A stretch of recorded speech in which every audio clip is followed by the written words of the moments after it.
chers guerriers pacifiques, c'est Maïlan. J'espère que vous allez bien. Pour ceux qui ne me connaissent pas, eh bien, je suis coach et conférencière et j'aide les gens que j'accompagne à devenir maîtres de leur vie en passant d'une vie subie à une vie choisie sans faire de compromis. Et ce que j'avais envie de partager avec vous aujourd'hui, eh bien, c'était justement, que veut dire se choisir? Qu'est-ce que ça veut dire concrètement se choisir? Et pour moi, déjà plusieurs choses. Et une des choses, si je devais résumer en une phrase ce que voulait dire pour moi se choisir, eh bien, c'est se dire oui. Et se dire oui, ça implique forcément de savoir dire non.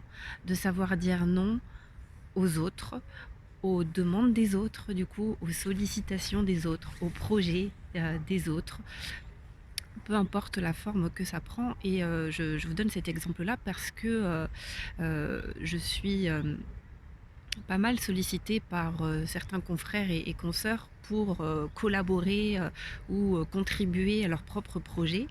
Et là où avant, quand j'ai démarré, j'avais tendance à dire oui à tout le monde pour faire plaisir, oui, pour faire plaisir tout simplement, il n'y a pas d'autre raison en fait, aussi par élan de contribution.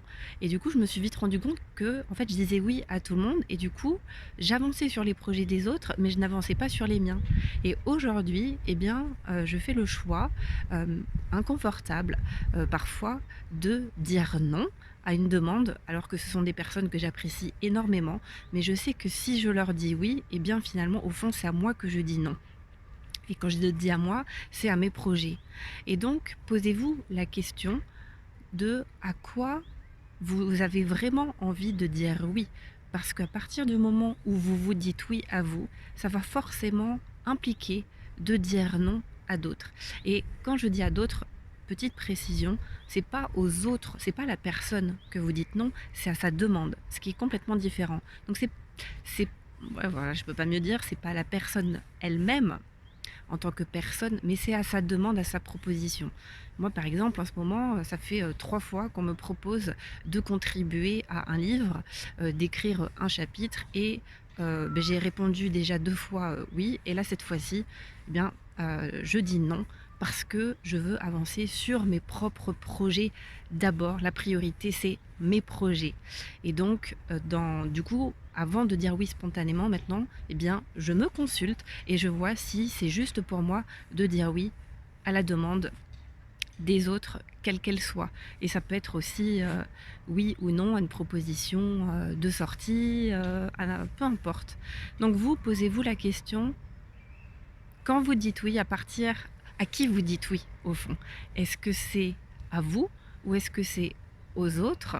Et donc se dire oui, ça peut être parfois inconfortable, mais comme dirait Thomas d'Ansenbourg, cessez d'être gentil, soyez vrai.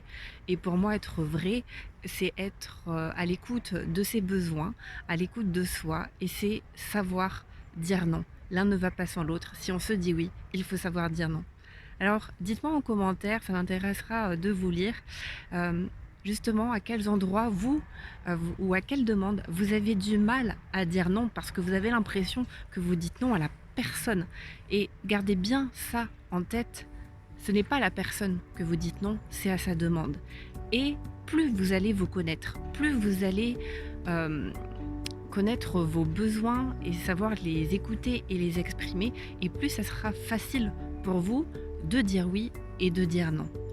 Et d'ailleurs, pour vous apprendre à vous choisir, à vous dire oui, eh bien, j'ai créé un atelier en ligne que je vous offre, dont vous trouverez le lien sous la vidéo, la méthode sage pour devenir maître de sa vie. Je vous invite à le visionner, j'y partage plein de clés et voilà, c'est tout, c'est tout, c'est tout. Je vous souhaite une très belle journée, je vous dis à bientôt.